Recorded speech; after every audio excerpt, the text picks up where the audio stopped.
Have you ever asked yourself, who are we? Where do we come from? Where are we going to? Do you live in the same place where you were born? I don't. Hi there, gorgeous soul, and welcome back to my channel. I'm Babs. I'm a spiritual coach, and I'm here to make the process of awakening go viral. And here I am in the Netherlands, 10,000 kilometers away from the place where I was born. My kids also live in another country. Do you live in another city, another country, another land? Or do you live in the same place where you were born? Some of us move, migrate. So that's part of reality. We choose to make story and to live our lives far away from the place where we were born. Do you think all of us here on earth are from here? What are your thoughts about it? Right here in the comments below. I'll tell you something, our galaxy is not the only one in the universe. There are other 100 million galaxies just like ours. Some small with like 1 billion suns, some bigger with 3 trillion suns. With all those numbers, do you think that here in this blue, beautiful planet, it's the only place where there is life? Why would God create all those galaxies out there for our contemplation? I doubt that very much. Imagine that there is a neighborhood where they build 100 billion houses, beautiful houses overall. But in all of those houses, there is only one where a family lives. Wouldn't be a waste? And God, the supreme cause of everything, that created all those beautiful trees, this lake, you and me and all those planets, would God create all those stuff just for our contemplation and put just one family in one house? That house that we live here, planet Earth, our blue planet, Gaia. Wouldn't that be crazy and a waste? We are made of cosmic dust, star stuff. We are less than a grain of sand. Why do we think that this entire universe, there could be only intelligent life here on Earth? And where did this life come from? Spontaneous generation? And why do many incarnated souls feel a great nostalgia for something distant that they don't know, they cannot explain? After all, we are here, but we are not from here. We are spiritual beings sharing incarnated experiences to raise our vibrational pattern and learn how to love unconditionally our enemies. You think God in his or her infinite wisdom would create all those stuff? So people who love themselves sometimes choose different paths. We are all created simple and ignorant and with free will. And we have free will to create our lives the way we choose, that pleases us. Sometimes people that are born to live together, soulmates, they choose different paths. They grow in different ways, opposite sides. One decides to keep going and the other one to just park and wait and enjoy a little bit. It's okay, because we have free will. And the free will is always, always respected. What is Earth? Earth is a school. Each planet on which there is life, living beings, is a different school. And every time that we are incarnated here, it's like going back to school for 1 year. You choose your parents, you choose your land, you choose your color, you choose your life contracts, the most important things that you wish to live. in order to achieve, to learn what you came here to learn.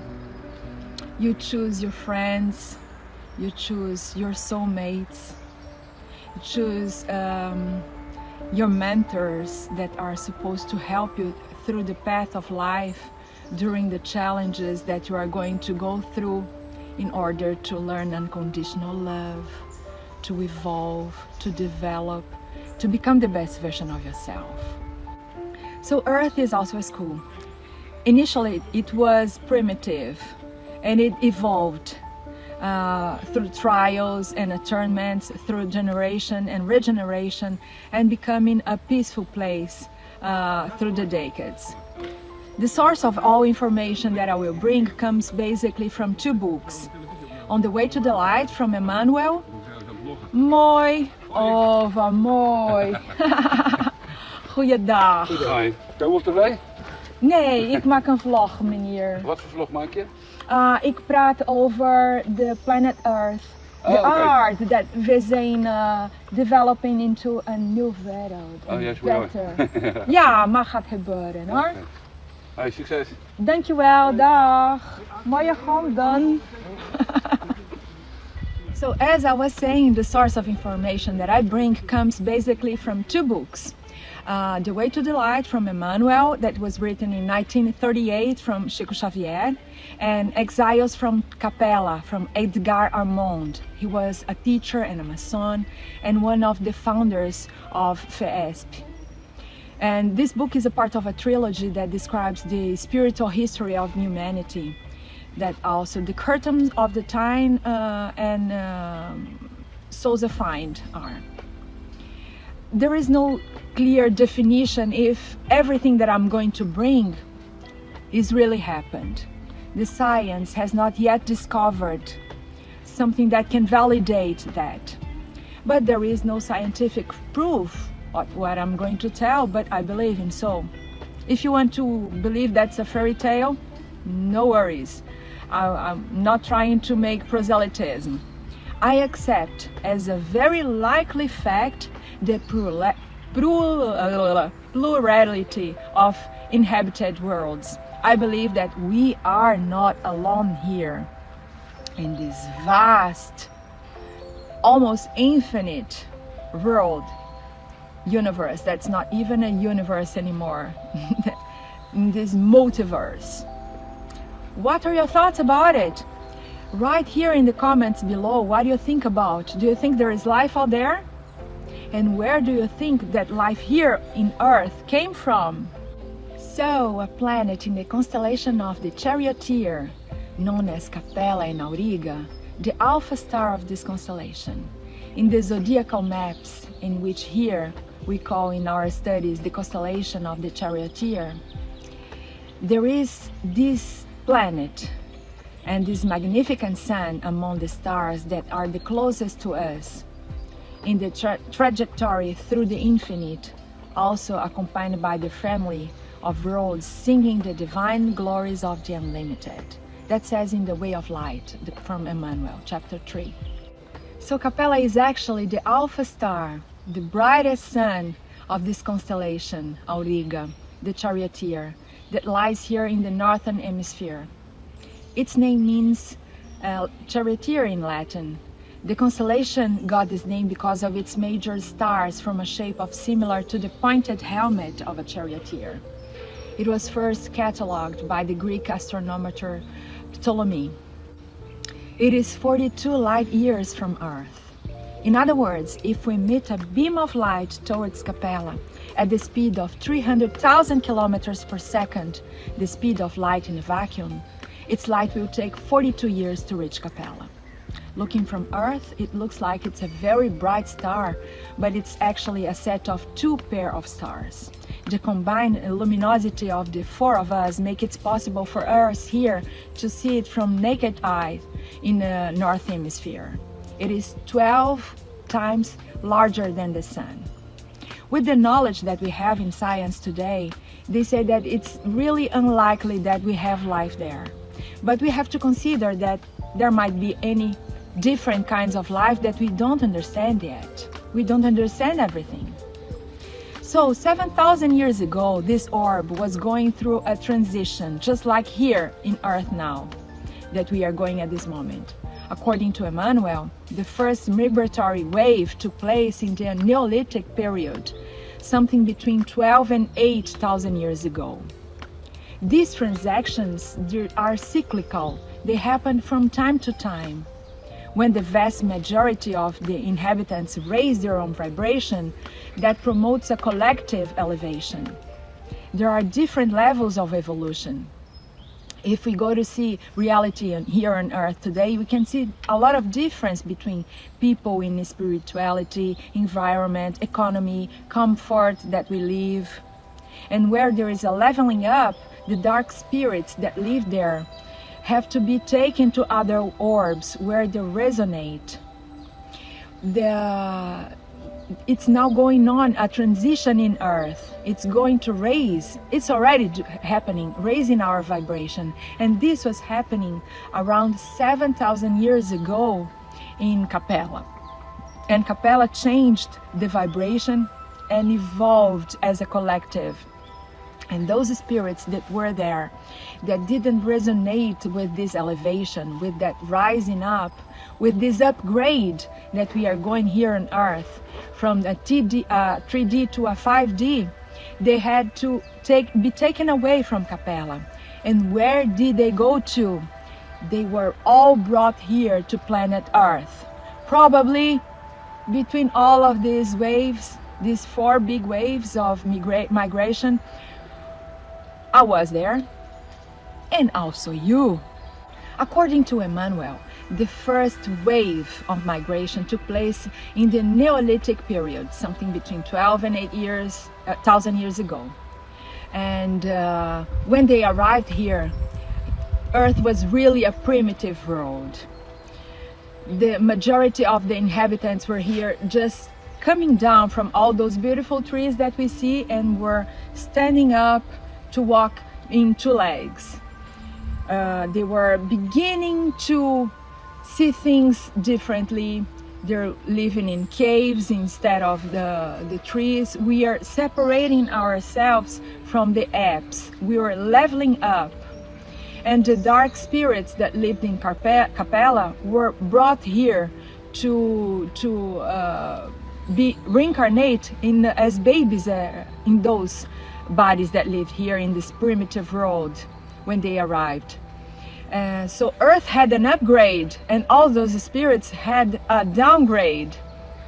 They were proud, materialistic, selfish, aggressive, even criminals, corrupt politicians. They were reallocated here to Earth. When beings are exercising their free will and they decide to be selfish, criminals, have no empathy, abuse of the kindness of others, they delay the progression of the whole society, so they cannot live there. So they were brought here to Earth, and in Capella only the beings of light remained. And all those dark spirits were brought here to Earth. So when they arrived here, Earth was a primitive world, was not even a world as it is now. It was the prehistorical. When they arrived, they gave an increase. The spirits that are the engineers of the universe increased the DNA of the babies, so the babies would have an upgrade and receive all those spirits that came from Capella to reincarnate. So they used these almost apes, these primitive animals to reincarnate. How were those spirits brought? In spaceships? Of course not. On each planet, the beings are given bodies according to what they need to live there. We are made of stardust, star stuff, but accordingly to the orb that we live. Our bodies here on Earth have gone through acclimatization, transformations, evolutions. It's been adapted to this world accordingly to the climate, to the food that we eat. The Exiles spirits from Capella were brought here to reincarnate in the babies. Imagine somebody was dead in Capella, and they gathered all those spirits together, and Jesus brought them to earth. And little by little, they were incarnating in the bodies of these almost apes that here lived. The first exiles from Capella arrived before the Homo sapiens in very bad conditions in order to polish themselves little by little. They came to drive the development of the human race. Those spirits started to incarnate here, and they were in bodies with a cerebral limitation, so they couldn't express 100% of their capacity. Think here with me. Imagine you wear jewelry, you have a nice cell phone, you talk with your family all over the world, you spend your holidays in Spain or in Brazil, you have your car, you take a plane, you shave, you do your nails, you wear hair mask for your curls and such, you live a comfortable life, there is food in the fridge, restaurants, computers, smartphones, planes, internet, art, music, movies, everything. And then you reincarnate in a furry animal. Can you imagine the sadness of these people? They thought I incarnated in a monkey, in an animal. Think about their despair. What would they believe? That's why some of the ancient Egypt, they thought, or also in India, they believe that we can reincarnate in animals. Imagine that you are a wonderful musician and you play a Stradivarius, just like André Rieu. You play the best instrument there is, and then out of the blue, you are not allowed to do that anymore. You have to play a very bad instrument. That's how they felt. They had everything, and open the refrigerator, choose something, eat delicious food, or there are some people here that they don't like the food that their wives do, so they throw in the garbage without even trying. But now they were incarnated in caves, and they have to hunt to eat. If they were lucky, like once a week eating, that was their reality. But here they came and they incarnated in all civilizations of the ancient world to develop their emotional capacities to conquer evolution. They left magnificent work, such the pyramids, the constructions of all through Europe, the monoliths like Stonehenge, and even in Americas like Machu Picchu and some pyramids that you find in Amazon. Back then, at the time, all the first humanoids were already walking in 2 feet, having descended from the trees in Africa. Humans were starting their evolutionary journey. Before, they were covered in fur, lived in caves, needed to hunt, to be lucky to eat sometimes. They were in a very primitive situation. But when they began to arrive here with the memory of this beautiful life that they had in Capella on earth, they felt they were thrown away from paradise. There is this African tribe that says that their ancestors were not born here, but they came from another planet. So the lost paradise, which they were thrown away, was not here on earth, but in another planet. So Adam and Eve are the symbol of this lost paradise.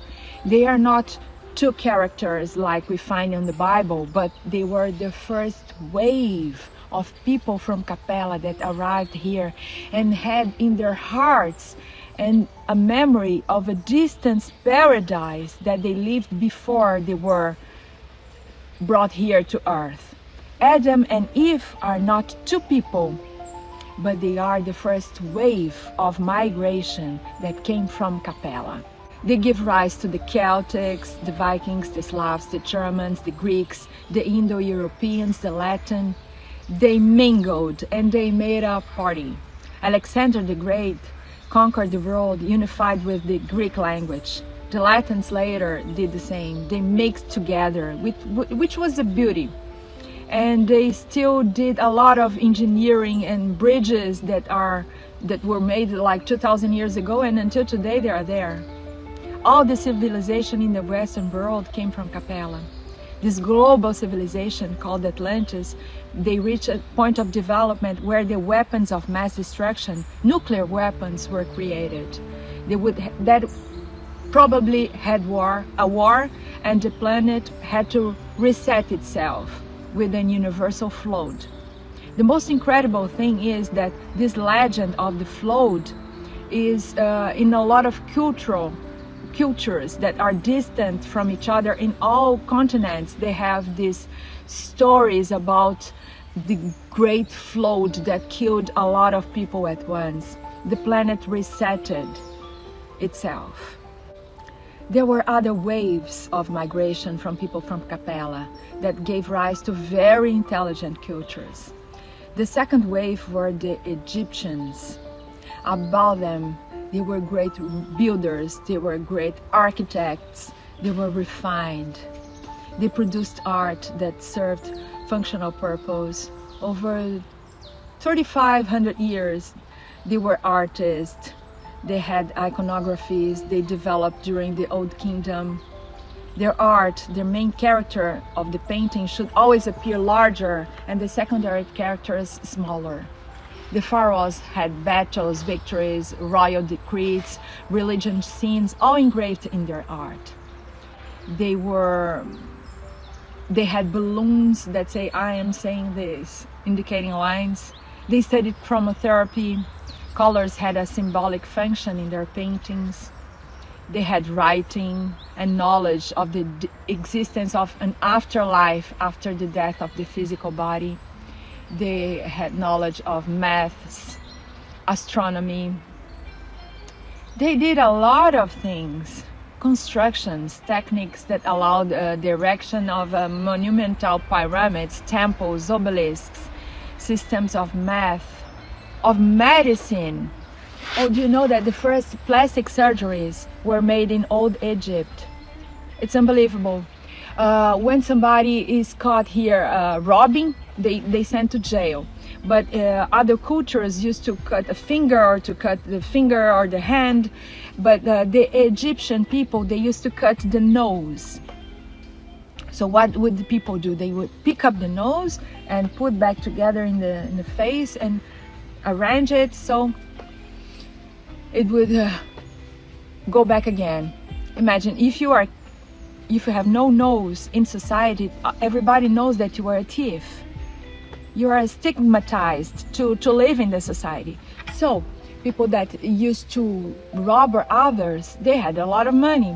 They convinced the doctors, the medical from this time, to develop two techniques to rebuild their noses. One of them was like this. They used to cut something here, but not everything. A little skin from your arm and attach to your face, and then they would live like this for 2 weeks, around 2 weeks, so the skin would develop irrigation, and then they would cut the skin from here and rebuild the nose.